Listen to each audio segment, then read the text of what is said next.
ایک تو دو طرح سے، ایک تو ویسے بھی کالج میں جو چھوٹے موٹے مشاعرے ہوتے ہیں یا اس وقت کی ان کی شاعری جو ہے وہ اتنی معیاری ہوتی تھی کہ اساتذہ اور شہر سے آنے والے لوگ بھی یہ بہت پرانی بات ہے ظاہر ہے.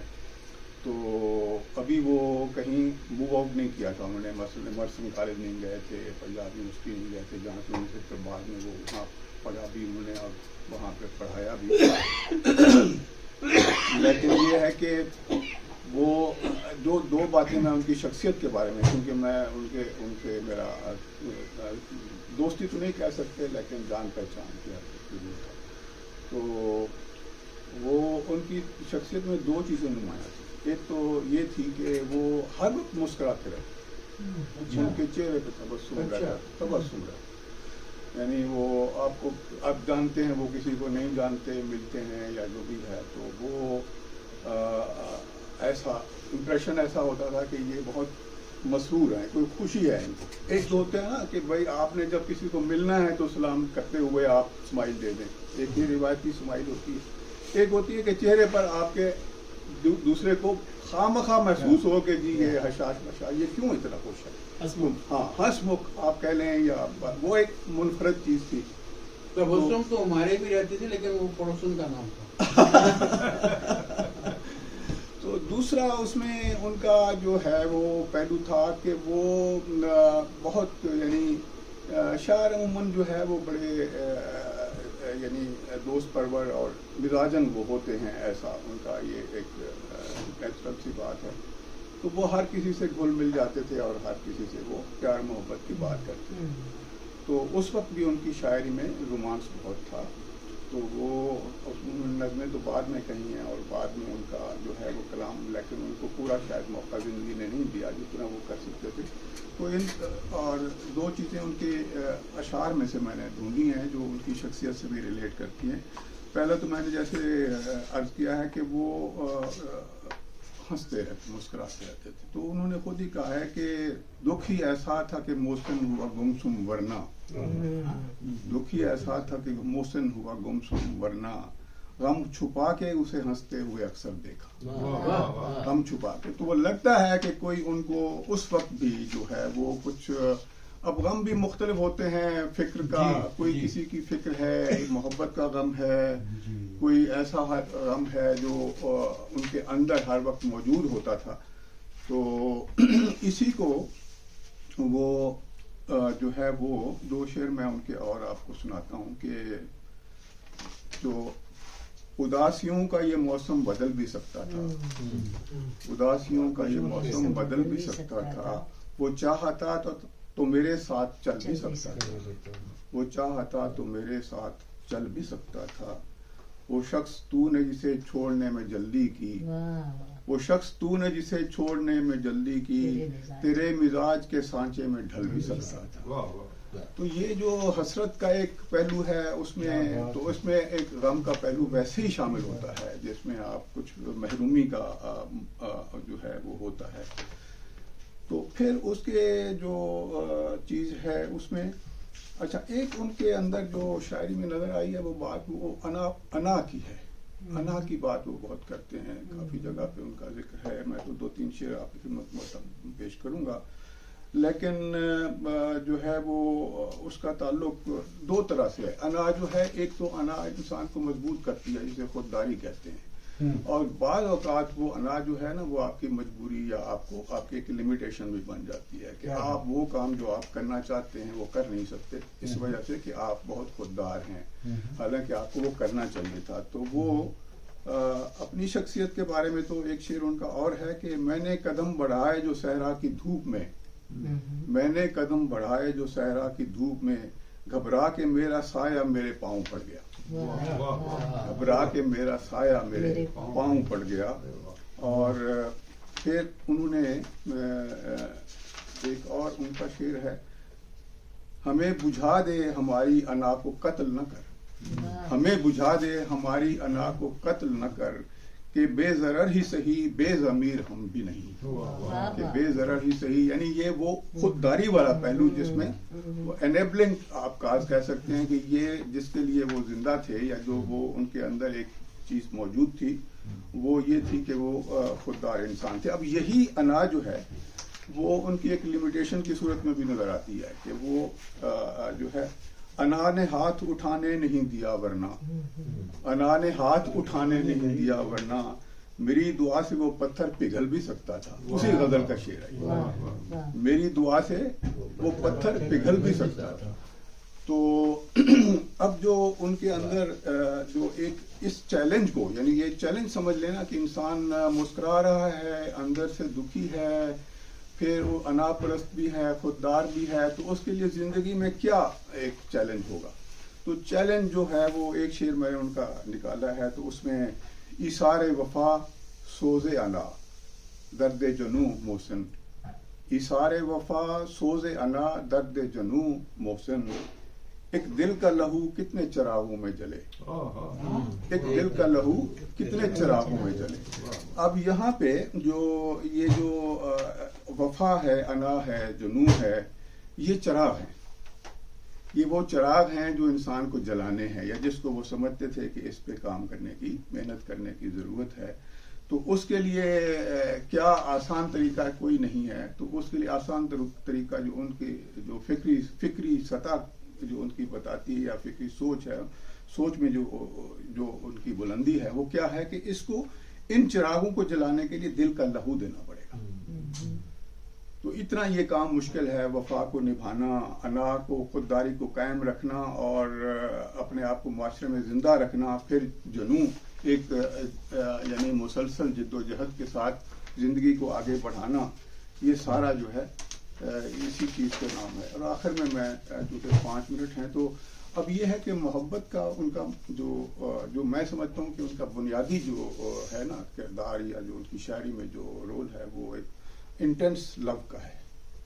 اور اس کو وہ بہت سادہ الفاظ میں، ایک غزل ان کی بڑی مشہور بھی ہے، اور اس میں ہے کہ اتنی مدت بعد ملے ہو. یہ آپ دیکھیں، یہ وہ ایک محبت ہوتی ہے جس کا آپ شاعر جو ہے وہ تخیلاتی، امیجنیٹو اس کے سامنے خاکہ ہوتا ہے، وہ اس کا ذاتی ایکسپیرینس نہیں ہو سکتا. تو وہ اس کو بیان کرنے کا طریقہ اور ہے، سلیقہ اور ہے، اور جو اس کا ذاتی طریقہ محبت میں انوالو ہو کے بات کرنے کا طریقہ ہے، شعر کہنے کا، وہ اور ہے. اتنی مدت بعد ملے ہو، کن سوچوں میں گم پھرتے ہو، مکالمے کی صورت میں ہے، کون سی بات ہے تم میں ایسی، اتنے اچھے کیوں لگتے ہو.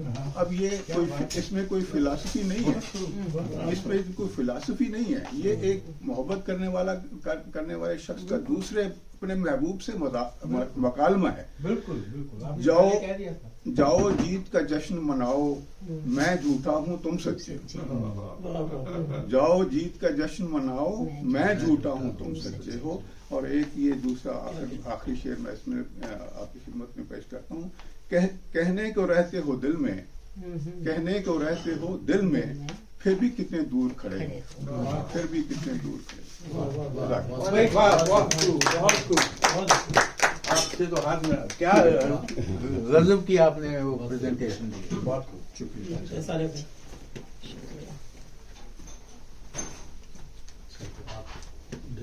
جی میں گریجویشن وہاں سے کری. ہم ڈوڈل کی اسٹڈی کر رہے تھے بی خان 75. اوہ ماشاء اللہ.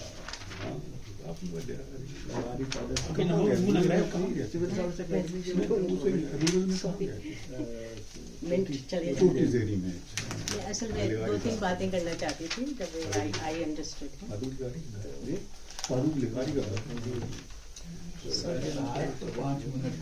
جی ہاں تو لوگ کم. اچھا چلے گا صاحب صدر کی جی.